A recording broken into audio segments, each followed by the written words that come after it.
Welcome to the Life Mindset Mentorcast. This is the show that gives you practical spiritual tools that you need every week to very practically dominate stress, anxiety, fear, and depression.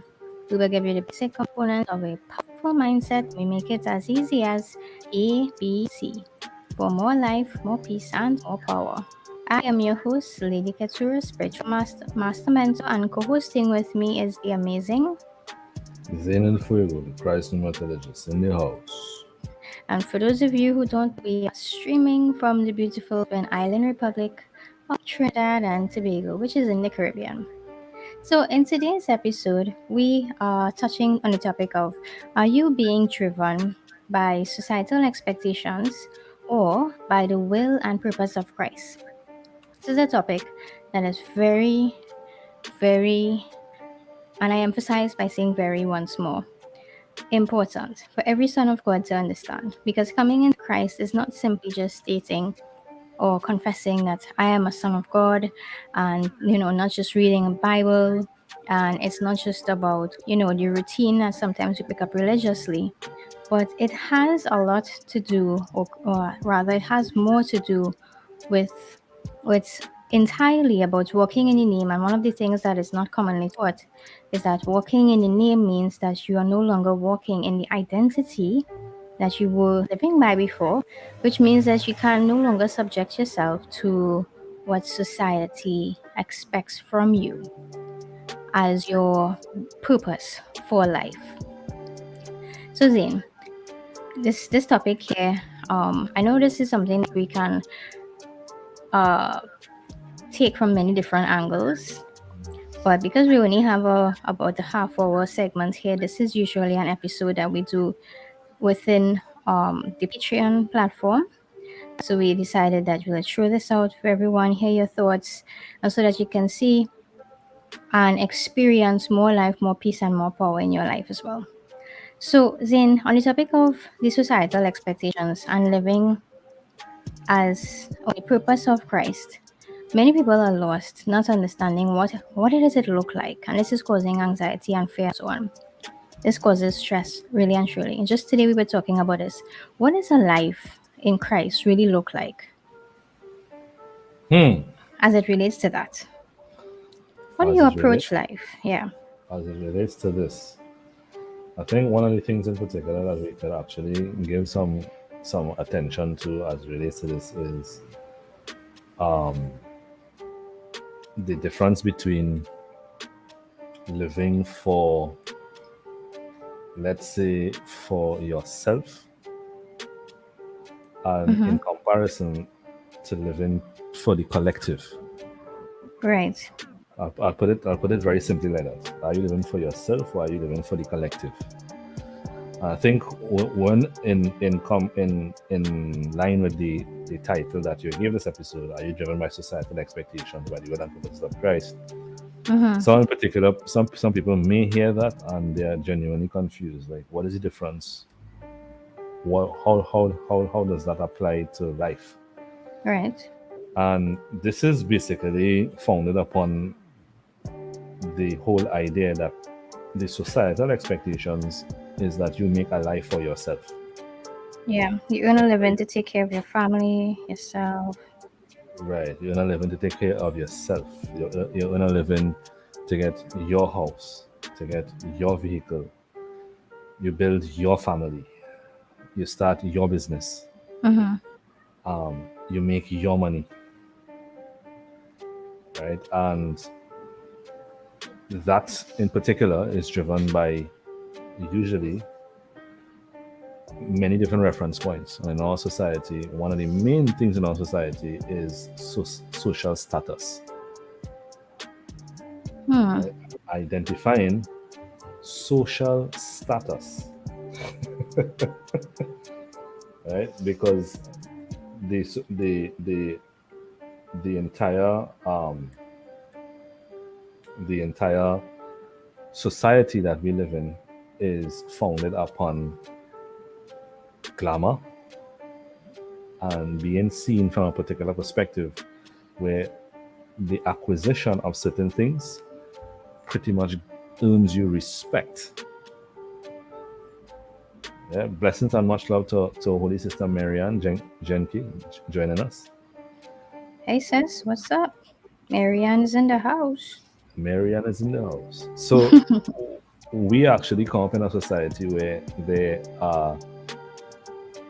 um where they are pretty much societal requirements for you to be accepted, for you to be seen as somebody in society, right? And that could be from many different contexts. You know, Whether one you of the have, contexts hmm that we were talking about earlier on today is that so we were taught the logic we were taught is that and we see this we feel sometimes you feel pressure. You feel if you don't know where to stand, you feel pressure by right, friends, family, loved ones, and they may do it with the noblest intentions. And the pressure comes where, you may have a simple conversation with someone and then they'll be like, so when you're going to settle down and get married? Or when you're going to um, change your job or buy a house or buy a car or whatever it is that, finish school and the society uses for validation. When these questions come or when you're going to have kids, what we were talking about today in that conversations, which I thought would benefit so many people, is that a lot of people are not aware that just living for the mere purpose of fulfilling that is living for yourself, which falls into the category of self. I think as Timothy puts it as selfish ambitions. right. Because as a son of God, we actually supposed to live to benefit all of humanity. And those things are not bad, eh? Don't get me wrong. We'll put that into context. Those things are Yeah, not wrong. They're not bad. for most of us in particular, if you are living by the societal expectations, you are driven by how getting things, possessions, academic accomplishments. Mm-hmm. Um, Another is, as I mentioned, social status. Having status in society by how much money you have that earns you a certain amount of respect. And so these things in particular are good, but the pursuit of it for self validation and self approval is actually the opposite of, yes, Marianne, how skinny can I get? There's another one Right. there. Yes. How, how, how thin, depending on the, on the demographic you come from, is how thin you can get. And then if you're actually in a different culture, how thick can you get? Yeah. And many other things, right? What kind of house you have? Do you have your own house? Kind of car you're driving, right? All of these things in particular that you're doing for approval, right? Another one that Marianne mentions is mindsets coming out of eating disorders. Mm-hmm. Yeah. So all of these things in particular are societal expectations that you are that you tend to be driven by. They all of them in particular, every one of the societal expectations that we are living or we are surrounded by come from the perspective of me. Yeah. What I I have, I need to have do. another one to throw in. What's that? How many countries you visited? Yeah. Because I'm familiar with an audience of people who validate themselves by traveling the world. And so they live specifically to do that as a life accomplishment. But that's all centered around me. Yeah. It's always the me. All of these things in particular is for you to validate yourself for the society, to be accepted by the society, to be seen in a particular way. And all of them in particular are pursuits of validation that take away your peace. You are never at peace. They put if we compare that, the foundation of that, as in doing all these things for me to get my house, for me to look thin, for me um for me to look thick, depending on where on which culture you're coming from, for me to get for me to start my business, for me to get my car, for me to start my family, as I started off saying, all of those things in particular, yes, Marianne, all of them in particular, all those things come from the identity that is built, that you created on those external reference points, on the criteria that the society is giving you. And so you're living from an egotistical identity.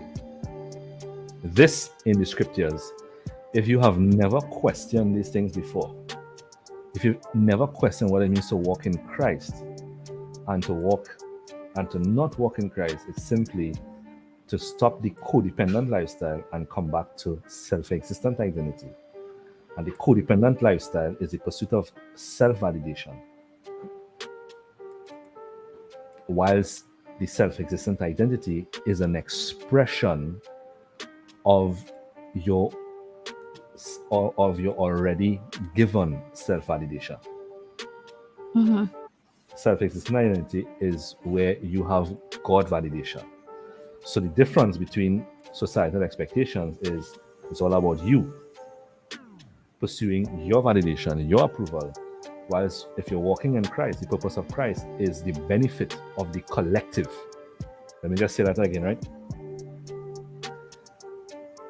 The self, this being driven by societal expectations is being driven by self benefit, the recognition of self, whilst the will and purpose of Christ is the benefit of the collective, which means we move from the acquisition of things for me and we begin to look at the benefit of the collective, Of all of humanity. serving all of humanity. And here's where it comes into play. And if you have never, for those of you listening to this, if you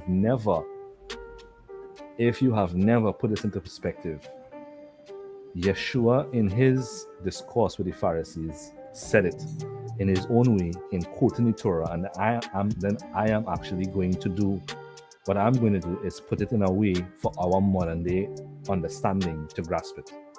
When they ask Yeshua, what is the greatest commandment? He says, to love the Lord thy God with all your heart, soul, mind, and strength. And then he said, the second is like unto it, to love your neighbor as you love yourself. What he was doing there was actually quoting two scriptures, one from Deuteronomy chapter 6, the other from Leviticus 19. Those are excerpts of the law that he put together to give a message. And here's the message.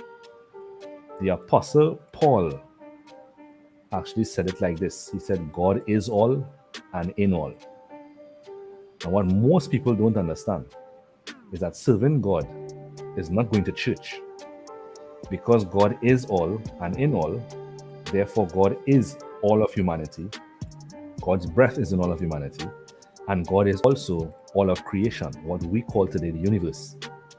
Which means the will and purpose of Christ is for you to consider always the benefit of the collective, and that is humanity and the universe in our modern English. Because we are here as givers of life, which means you serve God by giving life to humanity and life to the universe. Does that make sense? Yeah, totally. What we're getting from this is that what we have been trained to live by, I said this earlier on, is very narcissistic because we actually trained to live focused on ourselves. Mm-hmm. From since we're small, into our teenage years and adulthood and so on, in a very subtle manner, it's pushed in a way that's like, you gotta go to school to get a good job or to get your education to do this or to do that. Nobody actually teaches you need to get your education so that you can impact humanity Yeah. differently, or you get a particular skill so that you can use that skill to change the world. Is usually focused on me, whereas the will and purpose of Father is to serve all of creation. And so people Exactly. get tripped up with this, and that's why some people are stuck in a particular place in their life because they spent their time focusing on just themselves and their immediate relatives thinking that, well, God says to love this one and love that one, but it's not limited. Loving your family is awesome because the breath of Yeshua is in them also, but it's not limited to serving just your immediate relatives or your immediate friends. It's the breath of Christ in all creation. In all. Yeah, He ascended to fill all things. Christ is all and in all. And because Christ is all and in all, to serve Christ is to serve all. indeed. So on that note, Zane, let's pause for a quick break, a quick intermission, just a few seconds. So don't leave, hang on to your seats. We'll be right back. When we return from the break, we are actually going to give some perspective as to what that really looks like by the will and the purpose of Christ and how this impacts your life. When we come back to Marianne, we will actually respond to your comments. You have some awesome thoughts in the Indeed. comments. Boom to that.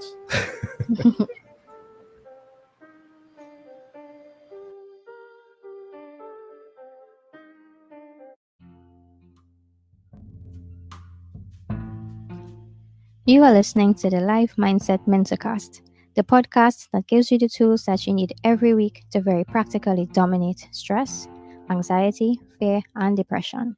Verified by pragmatic and experimental research of the Zinke Kitsura International Institute of Pneumatology. We give you the basic components of a powerful mindset. We make it as easy as ABC. You can also find content by Zine and Ketsuro through www.internationalinstituteofpneumatology.com. To access weekly episodes of this podcast, other resources, and mentorship, become a Silver Star member at www.patreon.com/Zane_ale_fuego. More life, more peace, more power.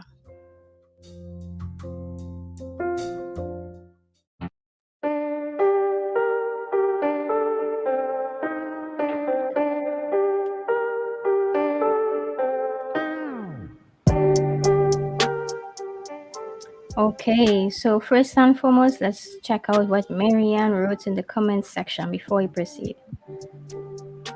All right, so one of the comments that stood out to me, Marianne, is ego needs to be renewed.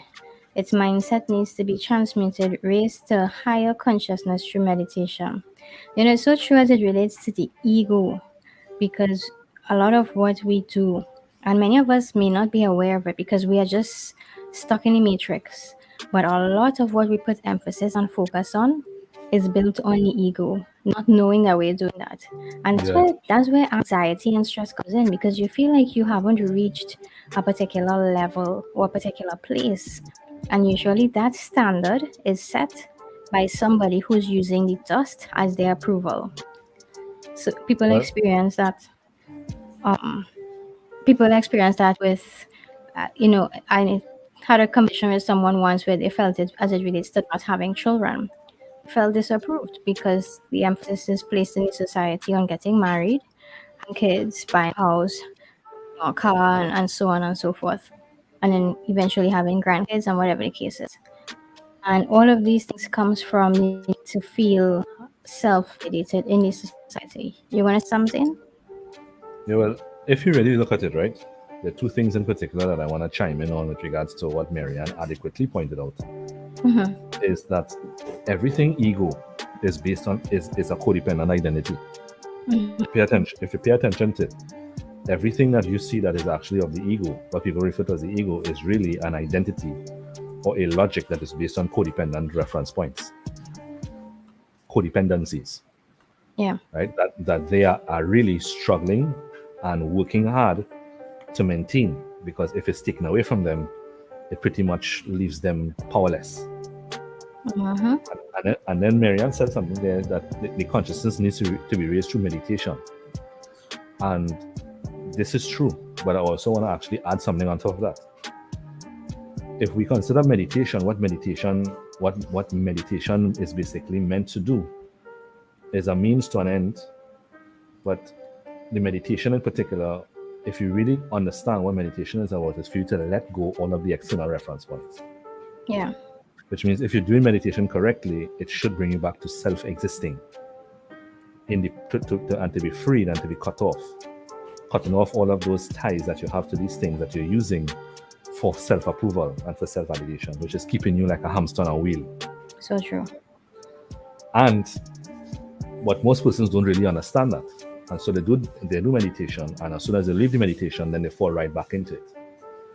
What I would actually like to also highlight is that if we understand what meditation is for, then meditation in particular might work. But if it is not understood, what is the purpose of the meditation?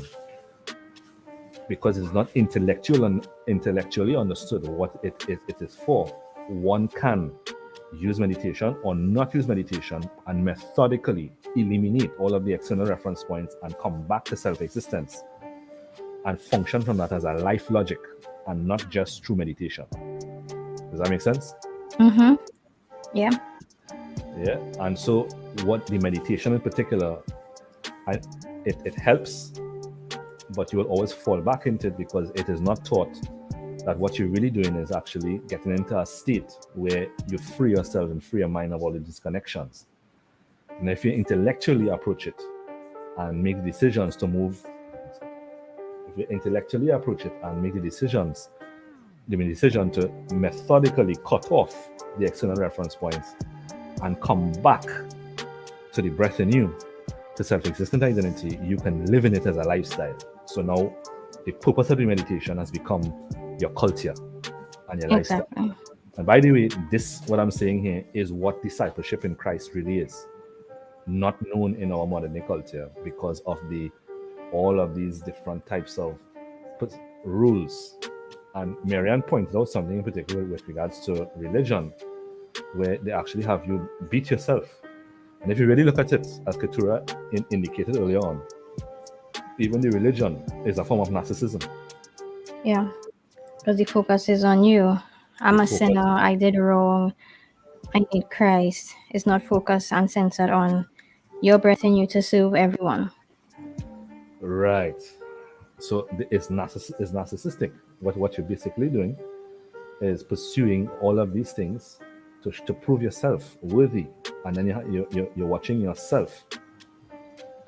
You're watching yourself, right? And comparing yourself to them because you're meeting the certain criteria that the religion sets out, and it makes you now self-righteous. So you really sucking into narcissism, and it is very much sad that religion has actually become that. Because if you read in the Bible, like by the Apostle James, he said true religion, as he mentioned it, is really love. Mm-hmm. You know? And love is equity. Love is parallel with equity. He actually says that true religion is love. But instead, what has taken place is that religion has become a tool of validation, which is very much the perspective of the Pharisees also, of the scriptures. It's really sad in a way. It is. It's really sad because what has happened is that this and just in one of our podcasts, this podcast called Reboot Your Biblical Perspective on our Patreon platform that we do for our Spiritual Gold patrons. One of the things in particular that we pointed out just earlier on today in that episode was, if you read the narrative of Yeshua in the Gospels, you'd realize that the presence of Yeshua, because he was for the will and purpose of his Father, which is the benefit of all, where he's healing all. You notice, benefit of all. He heals all. Mm-hmm. He feeds all. He does all of these things for all. He goes to the cross for all. You'll notice that the presence of Yeshua in Jerusalem when he was there spiked hope. It caused hope, right? It caused people to pursue him because they know once he's around, they're going to be healed. Once he's around, they will be fed. And because what he has done, all of humanity, has benefited from it by having the breath of life as their breath, as having him as their breath, even though they don't know that. So using that as a template, No, well, I just want to say that it is unfortunate that, in comparison, as you were saying on our podcast today, to what we know as modern day Christianity, instead of being the presence of hope, it has been the presence of condemnation. Yeah. The complete opposite of the effect of Yeshua's presence in Jerusalem. The complete opposite of the presence of Paul amongst the churches. The Wow. kingdom. It's completely reversed, because instead of actually being about the name and the original identity of man, Yeshua becoming mankind to actually set them back in their original position of life. The church has actually, the modern day Christianity, popular Christianity, has actually become the presence of condemnation, which is now leading to death. Yeah, so it's pity that it's actually taken that turn, but true religion, according to James, is love. And therefore, as we state at the Institute, and we say this even in our training courses, even I think we made it very clear even in our group training program, that if you are not experiencing the fruit of the Spirit from the interpretation of the scriptures that you are learning, then you are not reading the scriptures or interpreting the scriptures through the lens of Rabbi Yeshua. Indeed. Yeah? So if we hone that back now to societal expectations as with regards to the will and purpose of Christ, then the will and purpose of Christ is actually also to give hope to all by healing all, feeding all, bringing all into the knowledge of what it means to be love, equity, and life, instead of the societal expectations. Instead of the societal expectations that teaches you, get this for me, lose weight for me, to be approved. If you watch me, Yep. Kelly, if you really look at this, you'd realize how codependent identity is a pursuit of validation, while self-existent identity is an expression of your validation Mm-hmm. to all the universe. Yeah. You understand what I'm And saying? It makes sense? yeah, makes sense. And I just like to add to what you're saying before we go that if one of the things we said we just practically show what it looks like in your everyday living. So rather than trying to acquire house and car and land and spouse and all these different things to feel approved and for yourself, what it looks like is that the same way Yeshua took the problem. The problem was sin. Sin leads to death. So the presence of sin is the presence of death. And he took that problem and he solved it for all, not for himself, because he could have done it for himself and say, well, to heck with everybody. And he didn't. He solved Right. it for all. Means that when we approach life, we approach challenges, for example, because there are lots of things to be fixed here, and the priesthood is a way for us to walk it out and express life in different ways. Take a problem and solve it for all.